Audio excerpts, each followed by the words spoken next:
Welcome back to another Smack and Sketch session. My name is Keiko. I'm a mixed media sketchbook artist based in Hawaii, but this month I'm in Germany visiting family. In today's session, I'd like to share with you my painting process of this double page featuring a symbol of another beautiful city in Germany, in northern Germany, called Bremen. I have a few new art supplies that I'm using today, and of course I have snacks from Bremen.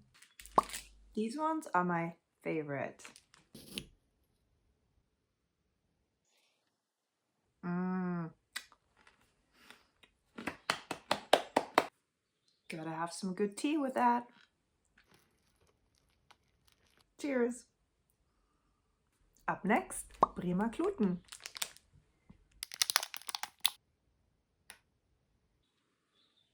Minty, minty, minty goodness. They have such a strong, delicious mint flavor. I think if you have a stuffy nose and you eat one of these, you're gonna be fine. You're gonna be healed. And last but not least, Pfefferminz Babbeler. Another very minty candy, but it's hard candy. I think it's also been called the longest cough drop, but it's way more delicious than just a simple cough drop. It has real peppermint, and there's a lot of it.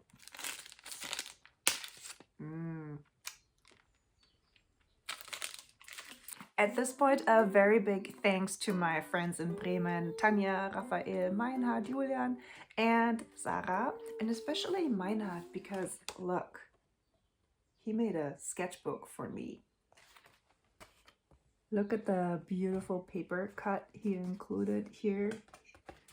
He made himself, and there's another one in the back of the book featuring a little squirrel. I love that this book has different types of paper with different colors and textures.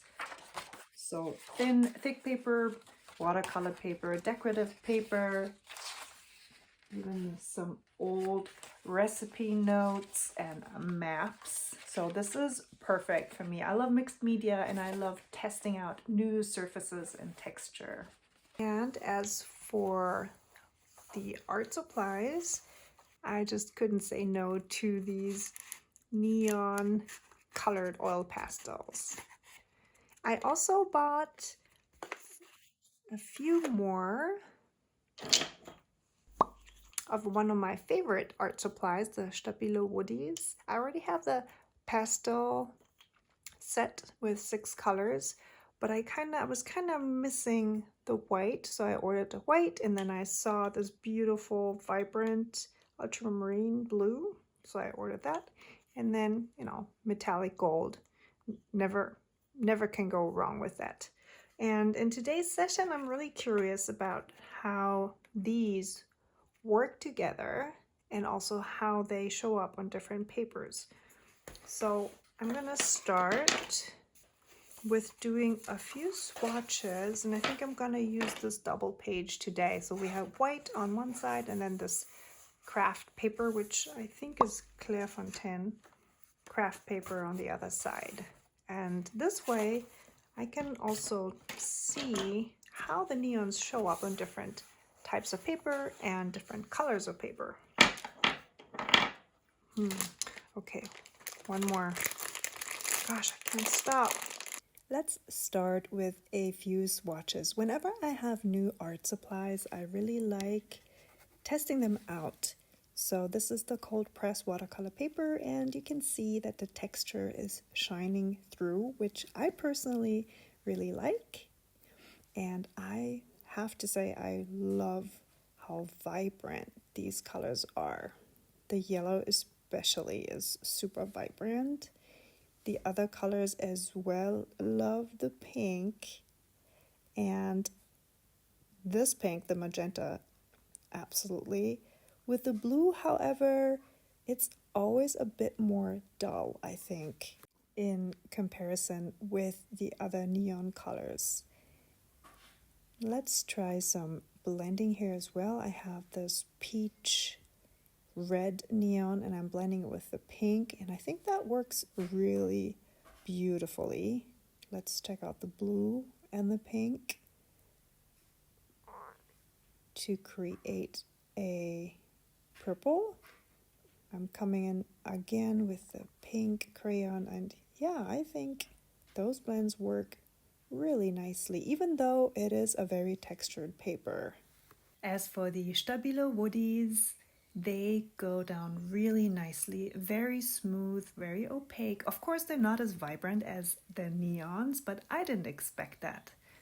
For the white one, I love how opaque it is. It blends really beautifully, both with the other Stabilo and also with the oil pastels.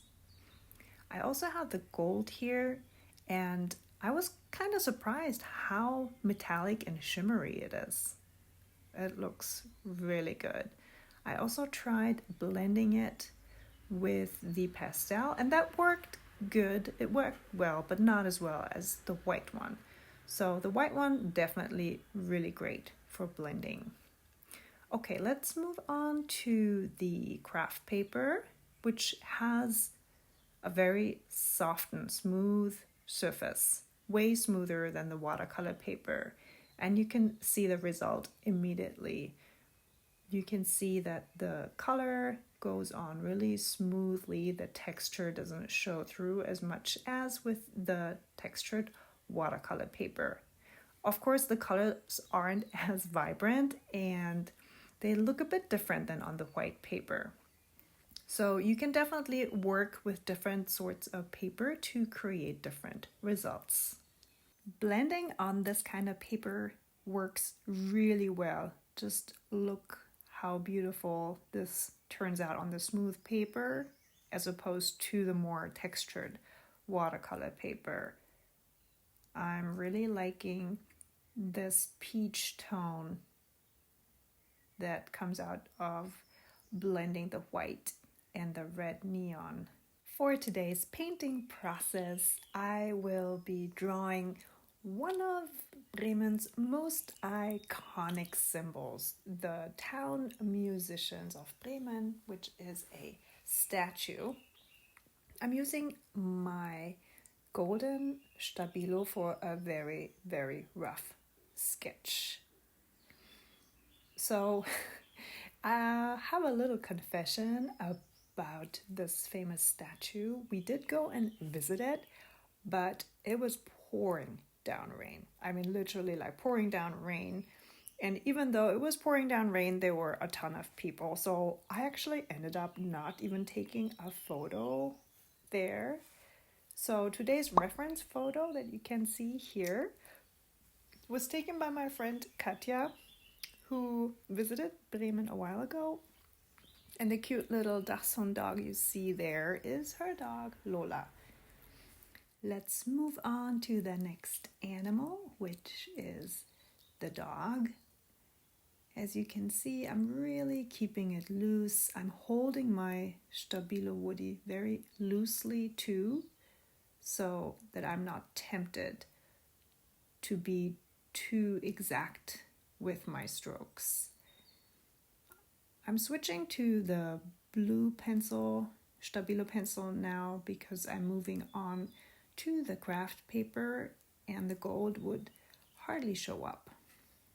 So this one that you can see here is the little cat, and then on top of the animal tower is the rooster. There is a whole cute fairy tale around this statue in Bremen. So in German it's called Die Bremer Stadtmusikanten, and in English the town musicians of Bremen.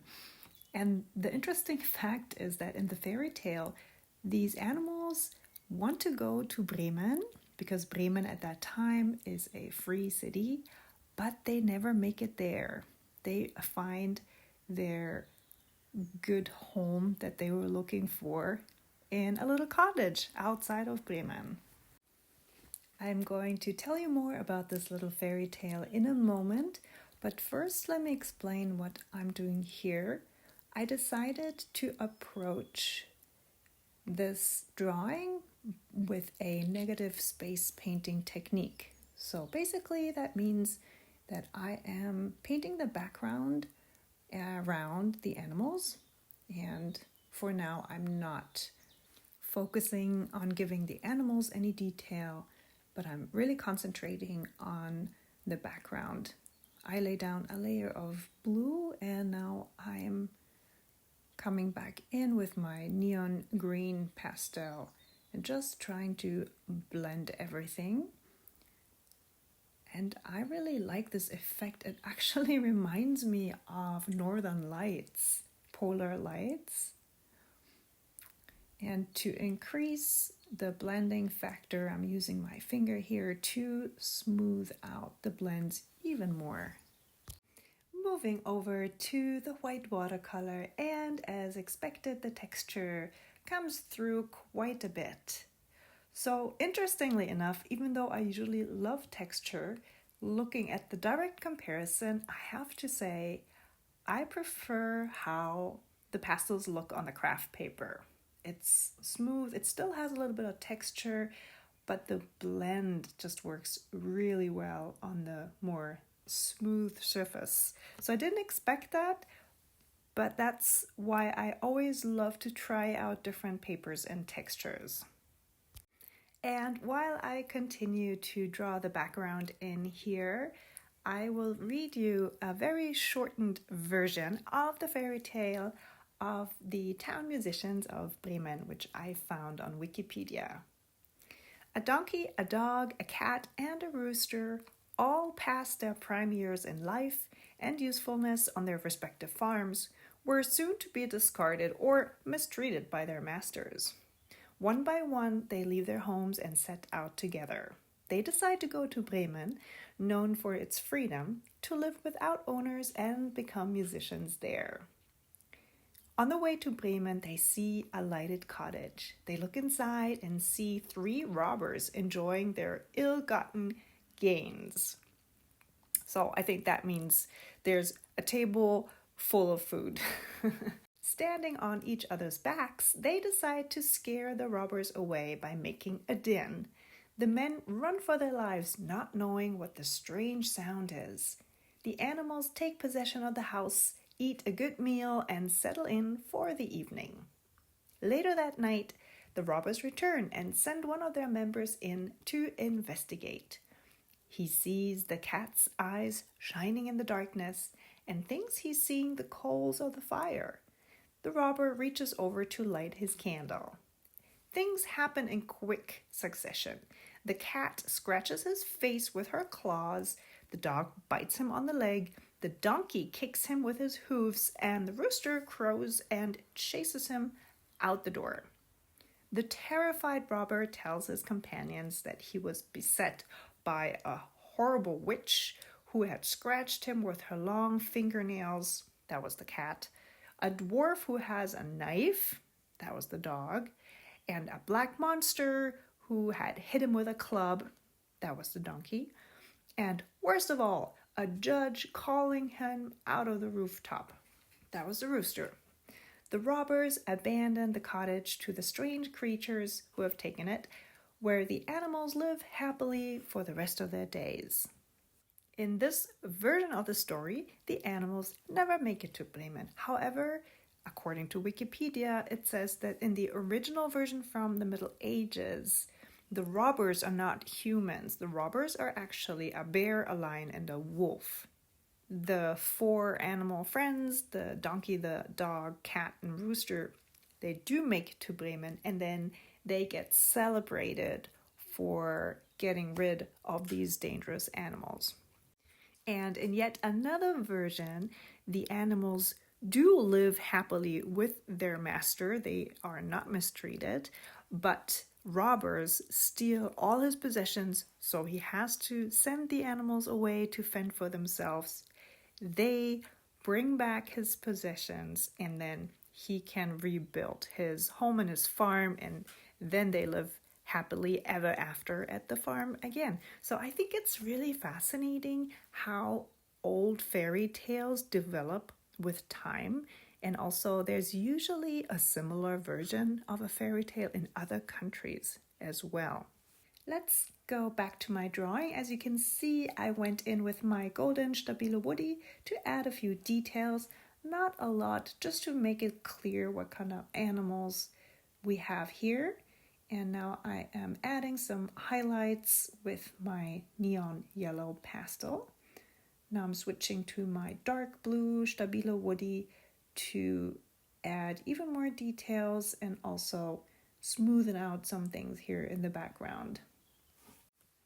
As a last step for my drawing, I'm going back in with my finger to smudge the colors even more.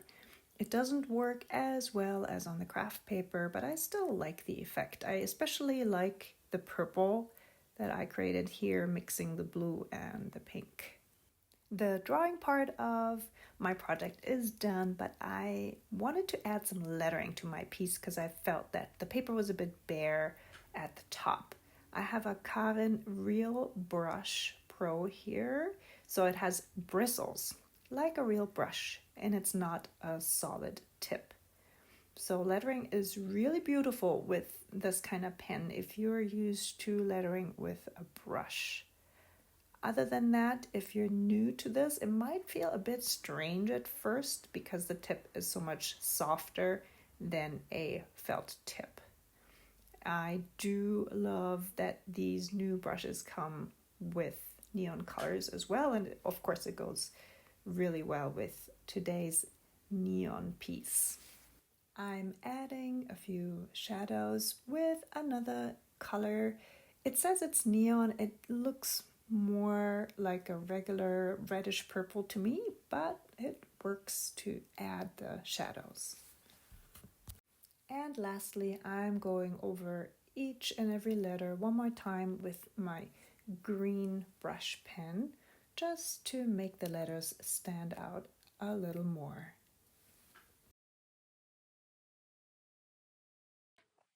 Thank you so much for watching today. Next week, I have another art haul video lined up, so please subscribe if you haven't yet. Hit the notification bell, and until then, aloha and happy creating!